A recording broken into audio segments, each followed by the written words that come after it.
আজ 6ই আগস্ট দুপুর 2:30 বাজে। টানা 2-3 দিন দার্জিলিংয়ে বৃষ্টি হওয়ার পরে আজকের ওয়েদার। এটা আমার হোমস্টে থেকে, 3 চুলের হোমস্টে থেকে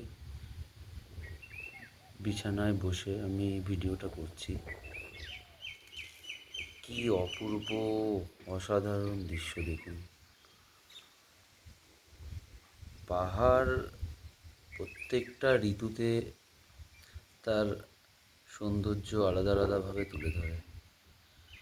যারা ভাবছেন জুলাই আগস্ট বর্ষাকাল, পাহাড়ে যাব, কীরকম হবে, সারাদিন বৃষ্টি পড়বে, সেটা কিন্তু একদমই না।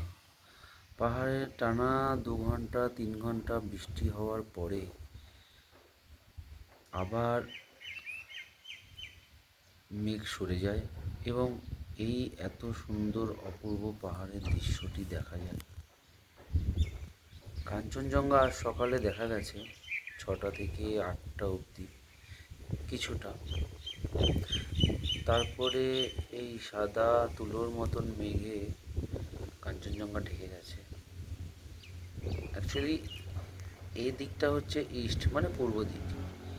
আমার হোমস্টের এই উল্টো দিকের পাহাড়টা, এটা হচ্ছে গিয়ে আপনার কালিম্পং পাহাড়, আর তার পেছনের পাহাড়গুলো কিছুটা সিকিমের দিকে ঢুকে যাচ্ছে।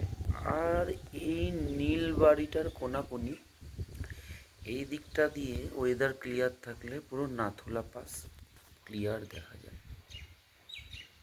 তো যাই হোক, এই অপূর্ব সুন্দর পাহাড় দেখতে গেলে আপনাকে আসতেই হবে, কোনো ভয় নেই। নিউজে আপনারা যা দেখেন তিস্তার জল ওভারফ্লো হয়ে গেছে, চারদিকে ল্যান্ডস্লাইড হয়েছে, কোথাও কিচ্ছু নেই। প্রত্যেকটা সাধারণ ঘটনা। কলকাতায় যেরকম খুব বৃষ্টিতে জল জমে যায়, আবার একদিন পরে জল নেমে যায়, ঠিক এখানেও তাই। প্রচুর গেস্ট এখনও আসছে, গাড়ি ঘোড়া চলছে, কোনো প্রবলেম হবে না।